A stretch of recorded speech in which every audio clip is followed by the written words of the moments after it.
This is the Ryder and Lisa replay. Brought to you by Southtown Hyundai. Check out the Southtown Hyundai Advantage at southtownhyundai.ca. Today is a day to celebrate. What day is it? It's March 10th. What is that? But like what? What is the significance? It's Mario Day. You get it? Mario Day? Yeah. Okay. Like so? March 10th, MAR10 looks like Mario. Oh, okay. Yeah. So okay. everything is celebrated about that video game. I think they've got deals for shopping online if you're looking to buy Mario merch. You think that there's a trend with things like this? I disagree. No, there is. No, there isn't. Because on January 15th, go check my Twitter, I actually had a conversation with Janice Irwin, an MLA here in the city, because Jan 15 is Janice Day. Get it? Those are the only two. No, I don't. I think there are more. The fact that I've noticed that there's two in the first 3 months of the year, there's got to be a few more. The only thing that comes to my mind, because I'm a child, is Pen 15.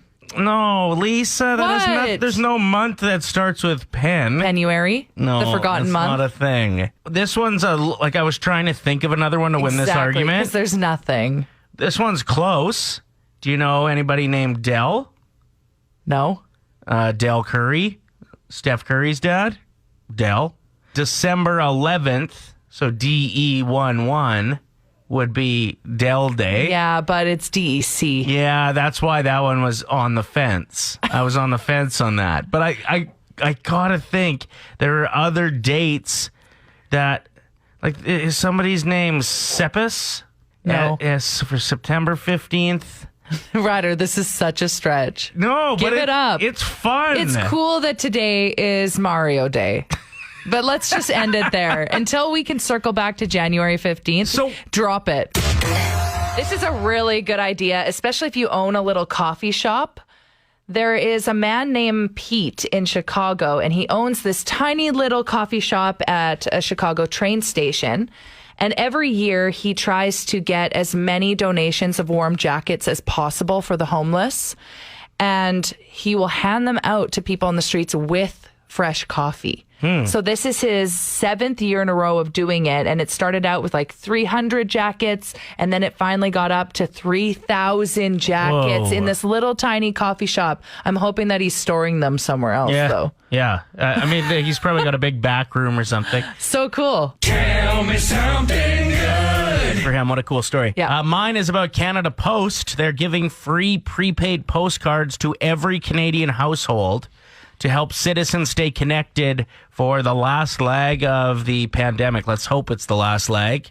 They're going to deliver approximately 13.5 million postcards, one to every residential address in the country, and then you're able to fill it out, put who you're sending it to on there, and just pop it back in the mail. You don't need to get a stamp or anything, and it'll be sent. This has the same vibes as when you're on a Zoom call, and you're like, oh, we only have 2 minutes left, and then it's like, hey, we thought that you're doing a great job today. You get an extra 40 minutes on your Zoom call. And then you've already started saying your goodbyes, though. See, yeah, you're right. It's kind of like when you say goodbye to somebody like in the grocery store and then you both are walking the same way after. And then you're like, so? Should we say goodbye again? Tell me something good. What's the boldest prediction you've made and how accurate were you on it? This says, I put almost everything I owned into cryptocurrency, so I guess that was a bold prediction that paid off. Yeah, Anne wrote in saying, I predicted that Moonlight was going to win Best Picture when it was up on my Oscar betting sheet. I love that we all have this one little thing that we are so proud of, and to other people it's just a nothing. But wait, didn't Moonlight win and then not win? Wasn't that the year that... Oh, yeah, there was like some serious controversy there, no? So, I don't know if it was the one that they falsely gave the award to or if it was the one that actually won it after. Okay, but still bragging rights that you called that it would kind of win. That's like if you would have picked Miss Venezuela in the year that she was announced as the non-winner. Oh my gosh. Like when they made the mistake, Steve Harvey. Okay, can you imagine being somebody that bets on weird things? You know how you can bet on things like that? Imagine putting so much money on that woman winning and then having them say, oh, sorry, we made a mistake. Yeah. The reason we're talking about this, John Oliver was on Stephen Colbert a couple years ago, right before the royal wedding, right after maybe, with Harry and Meghan, and predicted how things would go. Listen to this. Look, he's a Brit. He's marrying an American girl. You're British. You married an American woman. You got any tips for him? I would not blame her if she pulled out of this at the last minute. I don't think you need to have just seen the pilot episode of The Crown to get a basic sense of she might be marrying into a family that could cause her some emotional complications. But this generation seems like nice people, right? They're all nice now, right? Yeah. I mean, they're emotionally stunted group of fundamentally flawed people doing a very silly pseudo job. That's what she's marrying into. So I hope she likes it. It's going to be weird for her. I would not marry into the royal family. I'm a commoner. I would not be welcome, especially after what I've just said. That's John Oliver making a pretty good prediction that the little experiment of marrying into the royal family wouldn't go great for Meghan Markle. Yeah. Okay, so I figured it out. I looked up the research. This is what happened. When they named the Best Picture in 2017, they said La La Land. Oh, right. So the whole cast was on stage, and then... Moonlight. Moonlight was the winner. Yeah. He read the wrong card. He read that Emma Stone won for Best Act. He had the Best Actress card in his hand by accident. So he was reading it and saw La La Land and just assumed that's the movie that won Best Picture. So back to the first text. Moonlight was the winner, so your prediction was correct. Bubblies really kind of taking over, especially if you walk into any grocery store. Usually what they put right front and center is what they know people want. And almost every grocery store I've been in the last 3 months, it's just walls of bubbly. Really good product, I have to say. And I think the new flavors, peach and pineapple, are dynamite. I promise this is not a paid sponsorship. Our question is bubbly beneficial to your health? The way that a glass of water would be. So instead of drinking 8 glasses of water, are you chugging back 8 cans of bubbly instead? Serious question to our listeners. I definitely drink a lot of bubbly, but I also have some water. Like when I'm working out, I drink water. Right. See, that's where my question comes into play about, are you substituting it out? Because I can't picture someone finishing a high intensity workout and wiping the sweat off of their brow and going, oh, great workout.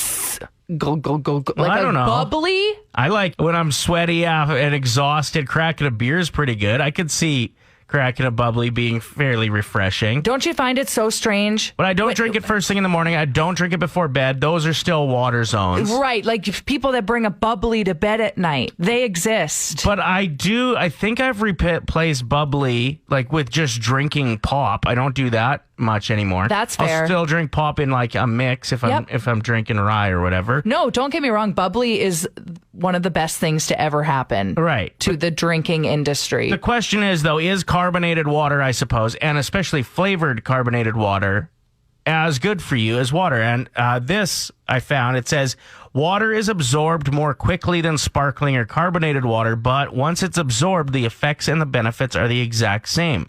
Sparkling water is also a good alternative for those who aren't fans of still water because of the flatness. Okay. There are a lot of people that find sparkling water much easier to swallow. I don't know why it's in my head. Like even going to, let's say, an Italian restaurant and they say, would you rather have still or sparkling? Still or sparkling. In my mind, I'm like, well, still, because I'm also drinking 2 bottles of wine and I don't want to have a hangover tomorrow. Okay. When I think of bubblies, I think of hangovers. Right. Prosecco, bubbles. Hangover. So you think carbonation leads to dehydration potentially? That's just what I would think. Is that wrong? Because you're doing some research on it right now. If you're drinking 2 bottles of any liquor like you do, you're going to be hungover. Away she goes. Doesn't matter if it's carbonated Prosecco or not. is like juice, though. I do have a problem with the stats I just came across, though. That interesting thing I read about carbonated water. Okay. The website I'm using is sodastream.com. That's propaganda. This is complete. They're obviously going to say that it hydrates you the same way tap water would. But okay, let's ask 780-784-7107. Angel wrote in saying, I only drink bubbly all day, every day. I will not drink regular water. Are you feeling hydrated, Angel? That's what I need to know. Are you ready to go for a long distance run? You're so judgy. Play 107, it's Ryder and Lisa talking about if bubbly has the same health benefits as regular water goes. 780-784-7107. We have someone from the dental field, or dentistry field, I should say. Where are you at with this? Well, the bubbles are caused by, I believe it's ascorbic acid, actually makes the carbonation. In terms of hydration, I'm not sure, but constantly, attacking your teeth with acid will eventually wear away the enamel.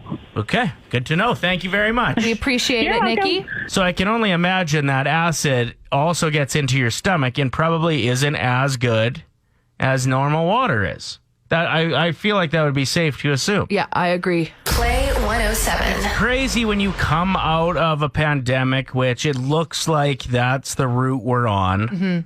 How in the past it's been a driving force for cool changes when it comes to fashion, people's party styles, like the Roaring 20s. You look at those coming out of the Spanish flu, and people turned up. Oh, and they dressed to the nines just to go out because they missed seeing people socializing, being able to show off what's in their closet, and history repeats itself. And I think that that's going to happen again. And it's interesting when you say the Roaring 20s because we're in the 20s again. I know. Yeah, it's 100 years later. Yeah. It was also a period of economic prosperity, and I think a lot of people are really hoping for that to happen after kind of just holding on tight here the last few years. So I wonder what the fashion industry will look like, because I haven't bought any new clothing in the past year. Well, and apparently, according to the study I came across, $160 is the average that'll be spent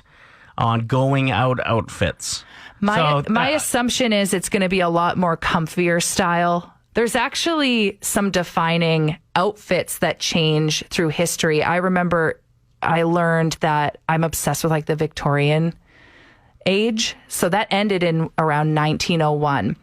And fashion changed them as well, because you know how back then a lot of people would wear really long skirts and dresses and really tight corsets? Doctors didn't want women wearing that anymore because they thought germs from tuberculosis could live underneath these garments. So fashion changed because doctors recommended women stopped wearing the really long skirts. So it like shortened up the skirts. Yeah. Well, I wonder with COVID, like when you're breathing out of your nose, you're getting potential germs on the like top half of your shirt. If it would be smart if tops became lower. No. It'd be the opposite. Wouldn't it? Oh, I get what you mean. You wouldn't want the clothing I get what you mean. clean, especially for women. I'm just picturing a sneeze. That's what I'm picturing. Because of chest catching Ryder, the germs. I'm just saying lower tops may be a smart idea. I'm doing this for the safety of humanity.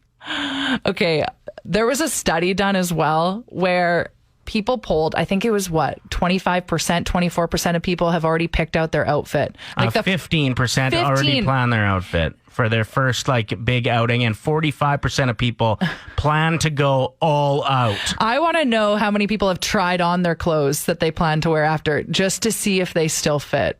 Yeah, I think I don't think that's going to work. I'm going to be wearing a lot of my suits unbuttoned. Yeah. Play 107. Imagine Van Gogh. Coming to the Edmonton Expo Center this month, we have tickets all week, and it's the original immersive exhibition from Europe, where it chronicles more than 200 of Van Gogh's paintings through this really cool, unique journey. And all of it follows COVID-19 protocols. You wear a mask the whole time. Looks awesome. So we're doing Van Gogh on. Listen, we have to be picky here. You tell us the first sentence of a story. If we say go on, we want to hear the rest of it, and you win the tickets. But there's a good chance we got to get through a few that are like, could go either way, but we have to be blunt. Okay? So we're not jerks. but that's how this game works. 780-784-7107. So this one time in Vegas, I was at the Times Square bar, and we met this Australian couple, and... I feel like I know what happened, so I can't go with that one. Thank you for trying. Hilarious. Right? Like, they definitely had a swingers party. Absolutely. All right. What happened? All right, so I woke up after one of the Soundwave raves at the water park in the back of a Mercedes-Benz in a Best Western parking lot, and I don't know how I got there. Okay. Well, you just said I don't know how I got there, so I would imagine the story sucks. Thanks for trying. Well, he did. He said... Well, he would have figured it out. He would have told us how he got there. Oh, yes. Okay. Well, maybe I should have kept him on the phone. All right, your turn. Okay, so it was first day of school, and I showed up in the morning and walked in the classroom, and the teacher was like...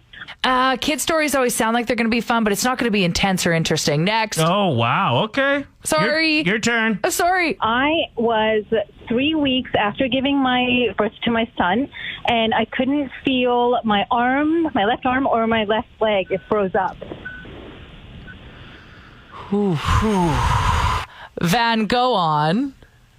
Yay! So what happened was I actually ended up having a 10 millimeter kidney stone right after I gave birth to my son. Whoa. Which was probably worse to pass than your son. Well, my son was premature. He was 4 pounds when he came out, so totally much worse to pass. But generally speaking, if I were to compare kidney stone pain and childbirth pain is worse. Really? All right. At least I don't think you call it passing a child. Why do you give birth? Sorry. I wonder if, like, a guy's pain is worse when passing a kidney stone than a girl's, just because, like, the engineering's a little different. The right? anatomy, it's got further to go. Yeah, in some people's case, really long ways to go. Okay. Yeah, I'm not sure. I've never had a kidney stone. No, nor have I. But Luckily, drink that water. Drink that water. It's just not bubbly. Congratulations to our winner, and thank you to everyone who attempted to tell their story. Okay, so funny.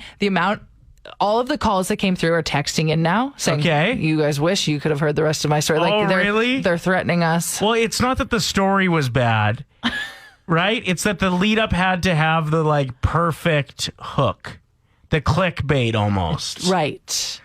We got a text about the Mercedes story, though. So the call that said they went to Soundwave and then woke up in a Mercedes and doesn't remember anything, will finish the sentence saying, it was a full day later after the party that I woke up in a car. Oh, no. Okay, see if you would have included that part. Thanks, everybody, for trying, and congratulations to our winner of Van. Go on.